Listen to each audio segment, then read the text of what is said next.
What up, YouTube? Gotta know Big Lou. Tap it back in. What it do with Big Lou and FZR2, baby.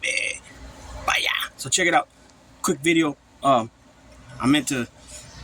got another one coming up real quick, but I was trying to drop this regarding the fights tonight. Not the UFC, because I already dropped a video on this on UFC 306 before I did the 305 and I messed up. And so anyways, you can go back and check that 306 out from last month. But I was trying to drop this one at least on the co-main event and the main event, but to my finding out, it was already over. Garcia lost and lost to Lara in a ninth round. So anyways, this is basically just the tale of the tape of Canelo Alvarez and Edgar Berlanga. Real quick, Saul Alvarez, everybody knows he goes by Canelo, Cashnelo, King Nelo, Cartelo. He's 31 years old, right? 5'8.5" with the 70 and a half inch orthodox, right? He's coming in at 61 wins, 2 losses, 2 draws with 39 KOs, right? He holds a few belts. I think he was stripped of one already. I believe it's the belt that Plant fought for tonight is the one he's stripped of, which I believe is the WBA. I believe it's the WBA. It might be the IBF. I could be mistaken. Anyways, he's coming in facing Edgar Berlanga, a youngster out of Brooklyn. He's 6'1", 27 years old with a 73-inch reach. He's also orthodox. He's 22-0, 17 knockouts, 16 in the first round. So, you know, he has no experience, none at all. Like I said, I'm still pulling for him, just because he's my people's. They got this fight slated as Mexico contra Puerto Rico, or Puerto Rico contra Mexico, which means Mexico versus Puerto Rico or Puerto Rico versus Mexico. But in reality, Berlanga is a New Yorican. He's from Brooklyn. Now, doesn't matter, in my opinion, doesn't matter. It shouldn't matter as long as you got that sangre boricua in your venas. You got that Puerto Rican blood in your veins. That's all that matters. But unfortunately, it's not always like that. Most of the time, it's not like that, unless the person's became, legendary, like such as a, Mark Anthony or Tito Puente or Willie Colon or Rey Barreto. You know what I'm saying? Willie Rosario. Those are all singers and actors, or singers, or musicians. Excuse me. We know Mark Anthony's a singer and a musician. He's a singer and an actor. In those type of senses, they'll be fully embraced by the people on the island, right? And those are all New Yorkers, like I just named. All the ones I just named, even the ones, old school ones, dating back to Tito Puente, born in the 20s, and Rey Barreto, born shortly after that, and Willie Rosario, born shortly after that.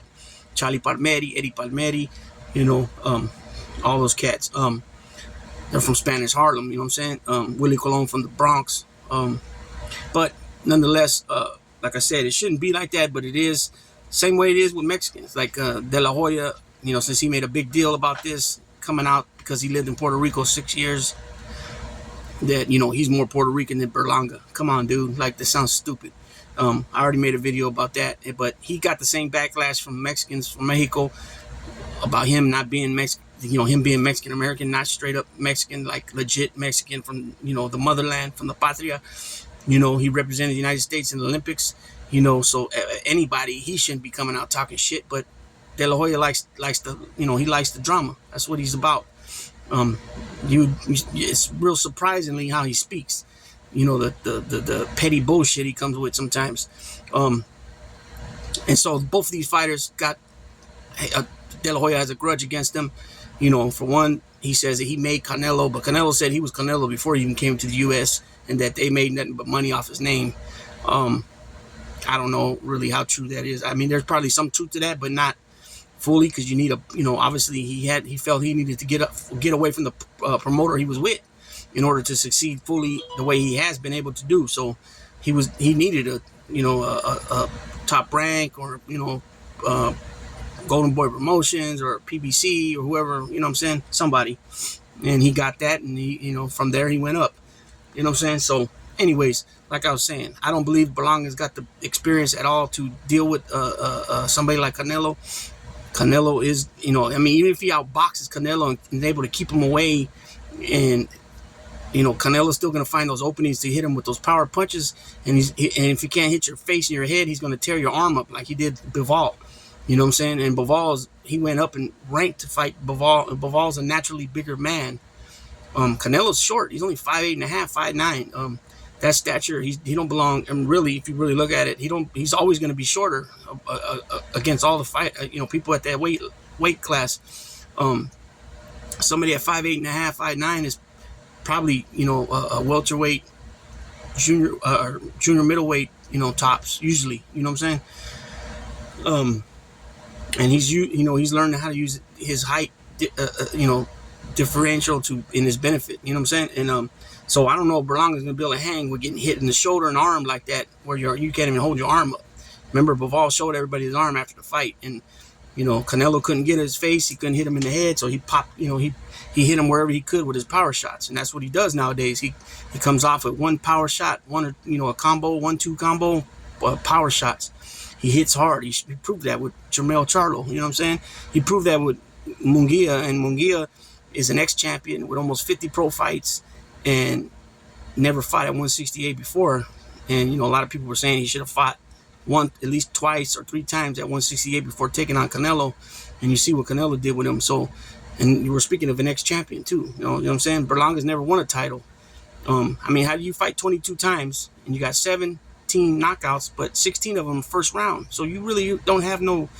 You got literally 6 fights that you really, you know, 6 fights that you went longer than the first round. I mean, how does that?